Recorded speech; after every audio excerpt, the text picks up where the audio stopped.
What's good, y'all? It's your boy Weekend Herb here. I know I'm a little late with this, but I have to talk about this. There's no way that this big event happened this past Sunday, and I'm not talking about it. What is it that I'm talking about? I'm talking about the halftime performance at the big game this past week. So let's get into the history of it, and then let's go into what actually happened. All right, so in the 36 years of my life, I never really seen a lot of people of color during a halftime show. I did see some. I mean, you had Michael Jackson, Janet Jackson, Prince, James Brown, Beyonce, Bruno Mars, just to name a few. But that's about it. You usually see every single year is always like U2, Aerosmith, Christina Aguilera, or some shit like that. But the thing about it, yes, we have those people of color, but we never have hip hop. And if you actually look at the world that we live in, hip hop is the #1 genre in all of music, yet it gets no fucking respect. I have to say the one thing that actually this past week, or well, really over the last 3 years, I have to thank Jay-Z. And the reason why I say that is because for the last 3 years, consecutively, we've had people of color. Not to take anything away from Beyonce and Bruno Mars. They had like a 1 year off, another year come back and everything. But it's not been consecutive years. Miami, 3 years ago, you had J-Lo and Shakira. Last year in Tampa Bay, you had The Weeknd. This year, you had hip hop. And where did hip hop take place? Yes, we know originally it took place in New York, but LA has been a staple in hip hop. You got Dr. Dre, Snoop Dogg, Mary J. Blige, Kendrick Lamar, Eminem, and here's the thing, you even had a guest appearance by 50 Cent. So let's get into that whole entire situation. This one was special. This one touched my heart. Let's start off with Eminem. He had the Lose Yourself song. I thought it was phenomenal. I always loved that song. And then right afterwards, he took a knee.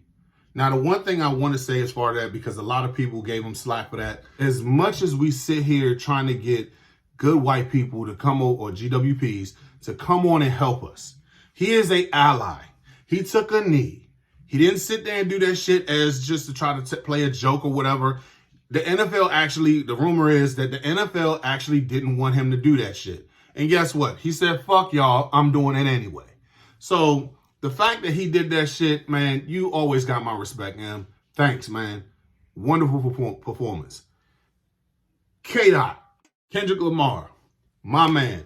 I love this performance, but at the same time, I was questioning, was there Simon Phoenix dancers out there or the Golden Lords? Because everybody came out in gold.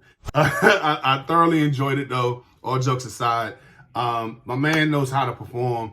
He's in my top 5 of rappers of all time. I don't care what anybody thinks, but that's besides the point. Mary J. Blige. God damn, she got some thunder thighs on her. I love that shit, man. Look, no more drama, family affair, awesome songs, man. I thoroughly enjoyed it. She can't do the whole entire Super Bowl without doing the dance. Y'all know the dance. So, I mean, the fact that we got the dance, I thought that was amazing. That was dope as shit. I loved it. And we just got a sneak, just out of nowhere, 50 Cent coming down, just coming like he did in the club video, just coming out of nowhere, upside down. Now, look, we all know that I ain't the quick-witted person to crack jokes and shit like that, so I'm not even going to throw a shot at 50. But the internet had no chill when it came to this. The people was coming out there saying that, oh, he eating so much off of that power money that he just turned into a whole fucking dollar. Yeah, that was funny. But you know what? He's laughing to the bank. And you know what, man? Respect to 50. He did a damn good job in the club, man. I loved it. Uncle Snoop. This nigga right here. This is why I love Snoop Dogg. Snoop came in and did the one thing that I never thought that I would see on the grand stage I can't say the word, the big game. You know what it is. This nigga came out there crip walking to the whole fucking halftime show. I love that shit. And then you had the niggas coming out with the khaki suits doing the whole entire sea walk and everything. I love that shit. And to finish off the whole entire performance, man, I am a Huge fan of Dr. Dre because I grew up on music. I love music so much that I got it tattooed on me. I love music so much, and Dr. Dre is what I think is the standard when it comes to music. Seeing him rise out of there behind the booth, because that's where he does his work. He is a master at his craft, and I love that shit so much. And I had to say just Dr. Dre, brah, fucking vo, because the whole entire sequence of every single song tied into one another.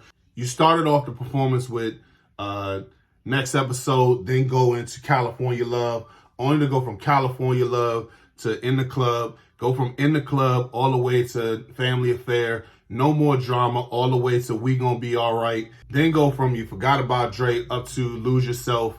After you go from Lose Yourself, you go right back to Still DRE. The whole shit just tied together. It was just boom, boom, boom, boom. It was an amazing event. Thank you, Jay-Z, for putting this group together, because without you, man, we wouldn't have this shit going on at the Super Bowl. Dr. Dre, M, Snoop, Mary J, K. Dot, 50, thank you. Hip-hop needed this. Thank you so much. And with that being said, guys, I fucking produced it, man. Dope, man.